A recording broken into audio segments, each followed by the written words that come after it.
Hi, so this is a Gonti Lord of Luxury budget take. I'm going to have a few little notable exceptions about a few cards. I'll explain as I go. So this design is really to be fun. I'm not saying like I'm playing terrible cards. Actually, it's exactly what I'm saying. There are some terrible cards that work amazing in this deck, and it's actually the reason I want to play this deck. The reason I enjoy playing this deck is that there are terrible cards in here. So to start with, we have Gonti. He's under a buck. You can find foils for a couple of bucks, but he's under a buck. He's very unique, so there's not actually a lot of redundancy. It's very much a build around me commander. What you might notice is that it's 4 mana for a 2/3. Not great stats. It's an Aetherborn. There aren't many cards that work with Aetherborn. When Gonti, Lord of Luxury, enters the battlefield, look at the top 4 cards of target opponent's library, exile one of them face down, then put the rest on the bottom of that library random order, i.e. shuffling. For as long as that card remains exiled, you may look at and you may cast it and you may spend mana as any color to cast it. When Gonti leaves play, for whatever reason, dies, goes to the command zone, those cards still have that ability to be played. This is not a commander that needs to remain in play. In fact, you want it to be able to be replayed or re-enter play very often. So you're going to see a lot of sort of blink effects and whatnot. But my take on this is that this is going to be essentially, it's not chaos, but it's basically a theft deck. It's a deck based around using your opponent's strategies against them. This might sound familiar to, basically, if you want to call it a lieutenant, Geth, Lord of the Vault. Now, that's been reprinted in C19. It's 6 mana for 5/5 with Intimidate, not terrible. X and black. Now, this is instant speed. I want to emphasize that part. Put target artifact or creature card with converted mana cost exactly equal to X from an opponent's graveyard onto the battlefield under your control tapped, so you can't use it to make blockers. Then that player puts the top X cards of the library into the graveyard. So it does feed itself, but you need cards in the graveyard first, their graveyard first. So, in my opinion, from playing this, Geth can be used as either a backup, or if you want to switch it off, like if you need to lower the power of the deck in a given moment, you can switch off to Geth. I have a couple cards in here that are actually put in specifically to work with Geth, and I will highlight them when we get there. This is a very, again, it's a fun deck. It's designed to basically use your opponent's deck against them. There's not a lot of cards in this deck that are good on their own. There are cards that are very synergistic and whatnot, and we'll get to some of them. So I'm going to move this stack out of the way first, because this actually has a lot of stuff I want to talk about at the end there. So, what about some of the cards that work with Gonti? Now, Gonti is obviously stealing decks and whatnot.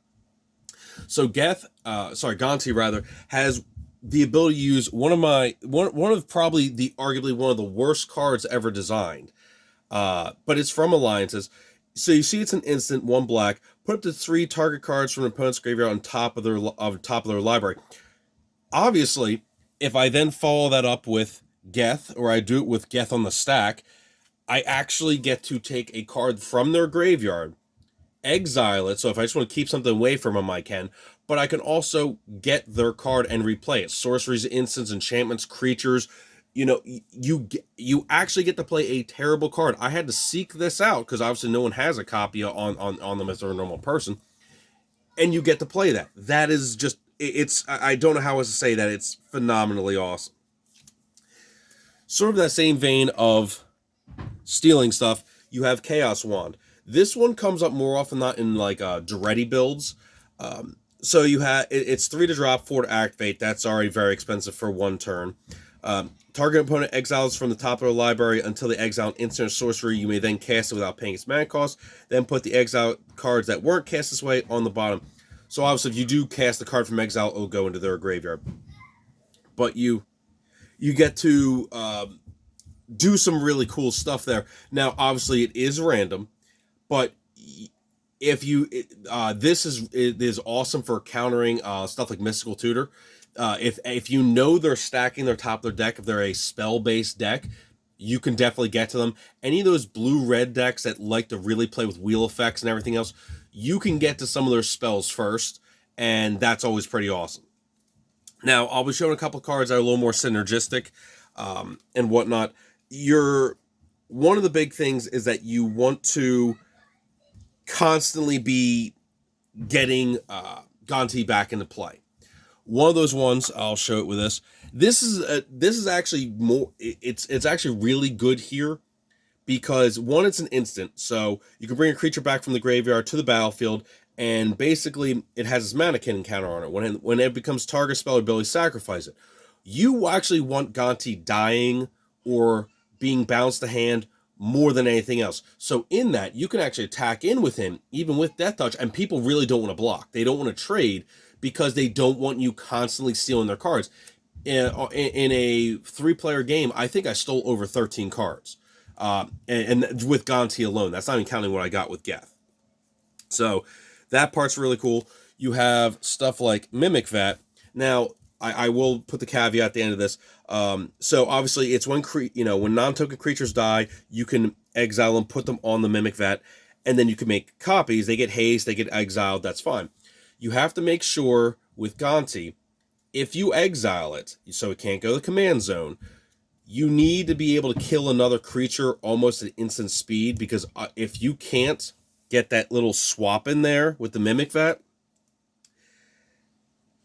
you will lose Gonti forever, because Gonti will be in exile, not in the command zone, and you can't get them back. So it's a bit of a risk to put Gonti on there, but at the same time, you can, especially if you're in a slower game, a game where creatures don't, where you don't have to worry as much about artifact destruction and stuff like that. But I'm putting the strategy out there. One of the fun ones is definitely Malevolent Awakening. It's mana-wise, it's pricey. Dollar-wise, none of these cards are really expensive, except where I'll cite them.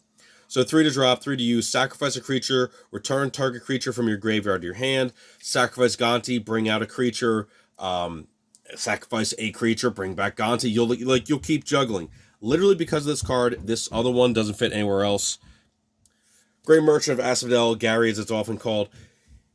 It's literally in there because of how often I use Malevolent Awakening. I just will cycle Gary and Gonti, keep swapping around, gaining 6 points here, from each player. It's a pain in the butt already in a mono black deck with a lot of double mana symbols. You're going to see it a lot. It's definitely a pain in the rear, and for that I'm kind of I kind of love that part. Still on the Gonti track, we have Mortar Pod. Now, Mortar Pod gives the equipped creature the ability to sacrifice itself to deal 1 damage to a creature or player. Gonti has Death Touch, meaning with this in play, you play Gonti, equip it. At any time, you can sacrifice Gonti, shoot a creature, boom, you can put either, if Gonti's in the graveyard for Malevolent Awakening or any of those other things, you can do that, or just put him in the command zone. You actually now have the ability to make Gonti into a rattlesnake, and that actually really gets people worried. Once they see it in action, you explain how the interaction works. It's kind of a lot of fun to do that. Still talking about Gonti, we have this. So, if you haven't seen this card, this one's very entertaining. +2/+0 Shroud. Whenever a rogue creature comes in play, you may attach the dagger for free. Well, he's a rogue, so I have him come in, get Shroud for free.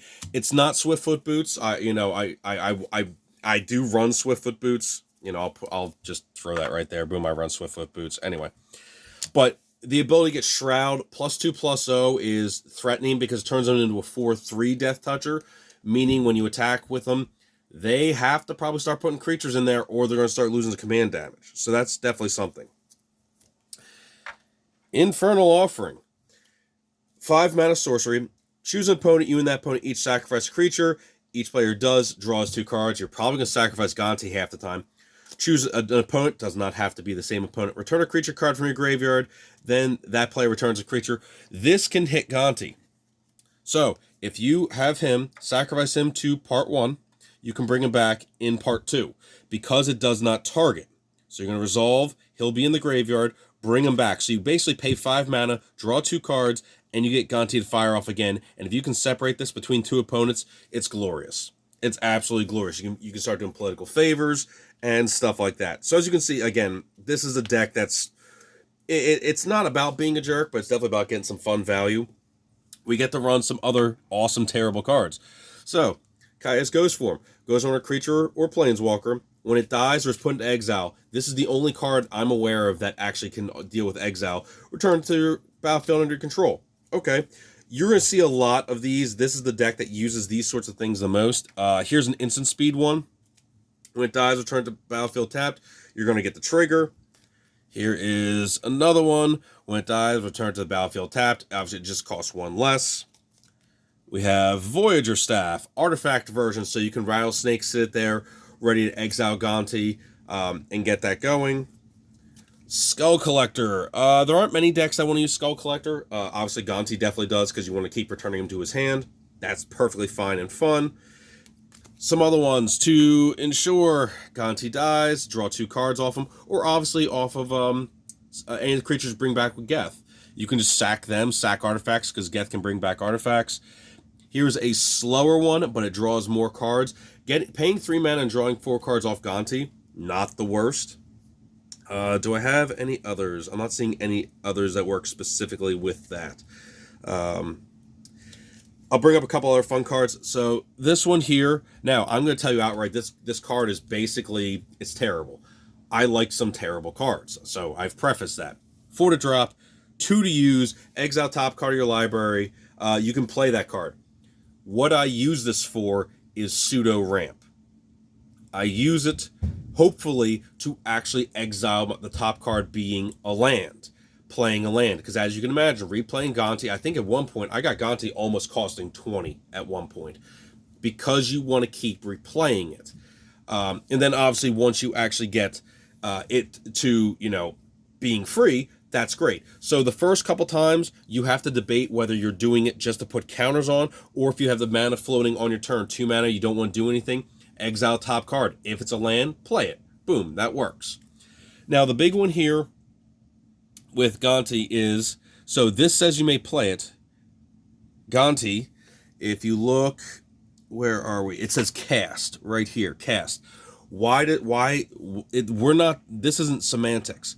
Play works on lands. You do not cast lands. So even if you exile an opponent's land with Gonti, you do not get the ability to put that into play. That's very important. So Gonti actually can't be ramp. Sorry, can't be land ramp. You can totally steal their rocks, go from there. I'll go through a couple other pieces of ramp. This is all generic stuff. Talisman gives you life. Sphere of Suns, it's cheap. This is like $2 or so. Get 3 mana, get you 2, get you 2. This one's fine because you can cash it in, get yourself a card. Mana Rock makes black. Makes black. Very important for me. 4 mana can be sacked. It's just a 2 mana rock. Serum Powder. If you've never actually used Serum Powder in a deck, it's kind of fun. So obviously it's 3 mana to get 1 colorless. That's not the worst. This thing is dirt cheap because people really don't like the card. That's fine. If you actually use its text, if you get a mulligan or an initial draw where this is in it and it's garbage, literally just exile the 7 cards. I don't care, if your misdirection is in there. If you have this Soul Ring, only 1 land, toss the whole stack. If this is in your starter or one of your mulls, and you only have 1 land, as long as they are not crucial cards, and there aren't many crucial cards to this deck, get those 7 cards out of there. It makes your deck thinner. It makes it so you're more likely to see land. So it's removed, so if it's this, a land, and 5 non-land cards, you're getting rid of, counting this, 6 non-land cards from your deck, so your chance of mulling into a better stack are much, much better. Explorer Scope, because I plan on attacking with Gonti a whole lot. I really do. And I'm going to be flopping down into some lands.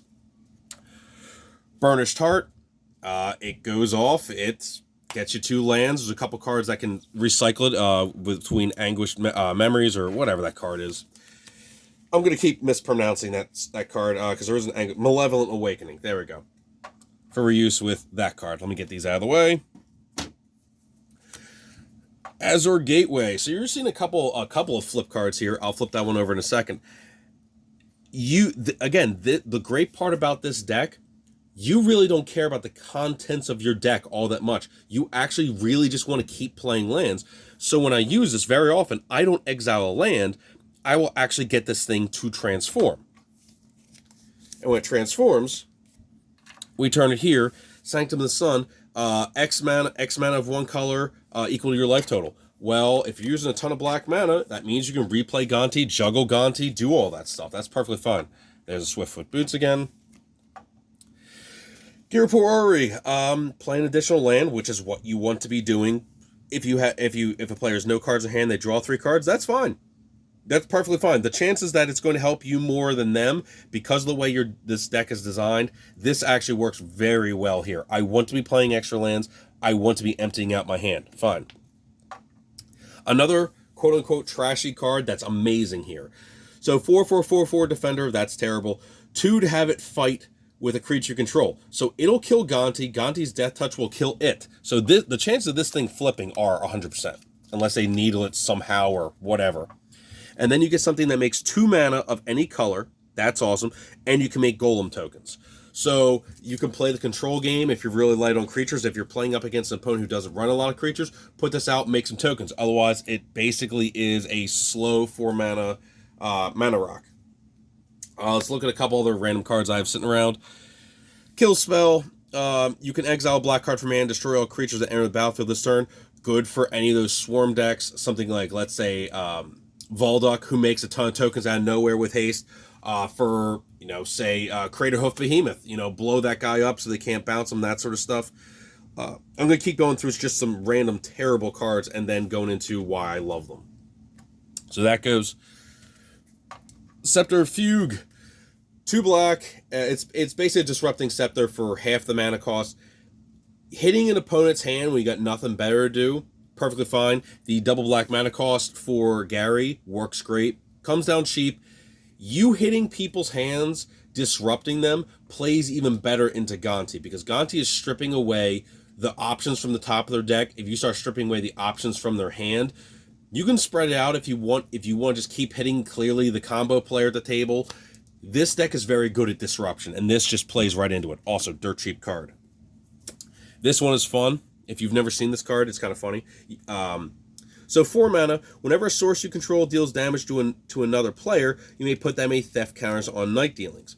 2 black, remove X theft counters from night dealings, search your library for a non-land card with converted mana cost X, reveal it, then put it into your hand. So you have to know how many counters you want to remove. It's not X or less. So if you remove 5, there's no more 5 casting costs in your deck, you're not going to find anything you'll fail to find.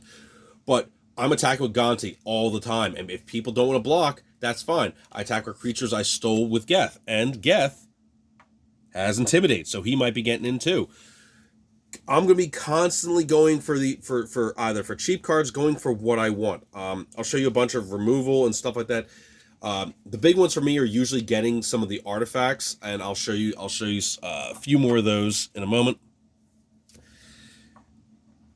Poor man's Phyrexian Arena, right there. I'm trying to put lands in play, that's fine, and you can shut it off. So an extra card turn, perfectly good. Ratchet Confluence, it's very flexible. This is a replaceable card. It's not entirely set up to work great in the deck. You can pay 5 mana, choose 3, drawing cards, -2/-2, return a creature card from your graveyard to your hand. So bring back Gonti, kill something, kill a few small things, or bring back Gonti, get 2 cards. It's very flexible, and in a deck like this, which doesn't really actually have a purpose overall, since I'm relying on the opponent's deck, flexible is good. I'm going to save 1 card off to the side for the very end. Beacon of Unrest, bring back an artifact or creature from a graveyard, so that can be you, that can be them, goes back in the deck. With night dealings, you can keep finding this thing again. Yes, it's a very slow engine, but this deck's meant to grind, it's meant to steal. It just fits the theme very well. Eugenio's Expertise clears out a bunch of small guys, will kill Gonti. See? 2/3. Will kill Gonti. And then you get to play a 3-drop. I have a lot of cheap cards, that works. Mutilate, kills a bunch of guys. Languish, worse, kills a bunch of guys. I was testing Massacre Girl. She's okay. She is not great. I shouldn't say that. In decks that are built to abuse her, she's fine. This deck doesn't abuse her. I just throw her in because it's very much a flex slot. That doesn't matter. On the other hand, Kagemaru, really good, because a lot of things that work with Gonti, bringing creatures back, work with Kagemaru, and constantly giving, sweeping the board over and over again, you killing off all the small stuff. It might put a bounty on your head, but you're going to be able to be in control of the game. And ultimately, this is a disruption control deck. Life's Finale. This is a nod to Geth. So this one's a couple bucks. I think it's about 3 give take. Obviously, don't quote me. Prices change, etc. This is a card I sought out. Destroying all creatures. Then you search their library for 3 creatures. Put them in the graveyard. This is because Geth wants to get guys out of the graveyard. This card, so I already wanted more sweepers. This just also boosts Geth. And I will try to get Geth into play. Geth is both a backup as well as a very good win con. You have Plaguecrafter, he's good, we know that. Fleshbag Marauder, we know he's good. Ultimate Price, kill a creature. Doomblade, kill a creature. Defile, kill a creature. Since we're killing creatures, why not kill 2 creatures for 2 mana? Okay, so, and here's another card specifically for Geth. Destroy target non-artifact creature. Its controller puts a number of cards equal to that creature's power from the top of his or her library into his or her graveyard. It mills, it kills. That's what Geth wants to do. Cool. Now, let's look at some notable lands. Most of them are going to be swamps. This card's come down in price greatly. This Gonti is literally, this is one of the few decks that want this. Because it can only be used on your turn. Gonti wants to keep getting replayed. This is just, card fits great. It brings back a creature from your graveyard or your hand. Gonti dies, bring them back.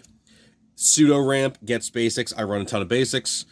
It's here just because if I flood out, I can draw some cards. That's fine. Use on the opponent's turn. I'm running a bunch of basics. There it is for basic swamps.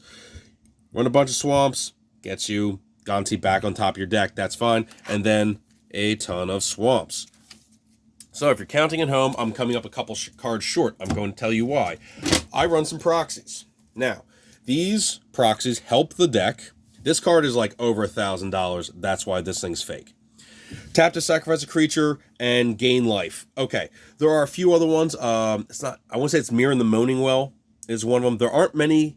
Phyrexian Tower are up there. If you can get your hands on a land that lets you sacrifice creatures, i.e., to sacrifice Gonti, that's what you want. This is what I have. Honestly, I prefer a Phyrexian Tower because sacking Gonti to get 2 mana is way better than just gaining 3 points of life.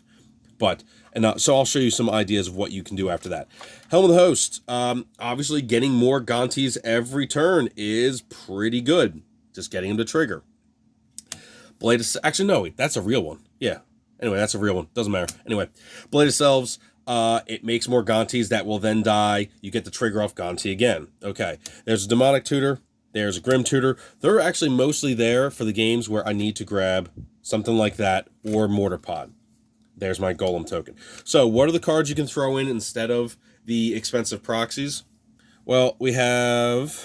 we already had that one. Sign in Blood. Simplest, get more cards. Mage Ring Network. Build up some counters. Get some... Because you need mana. That's fine.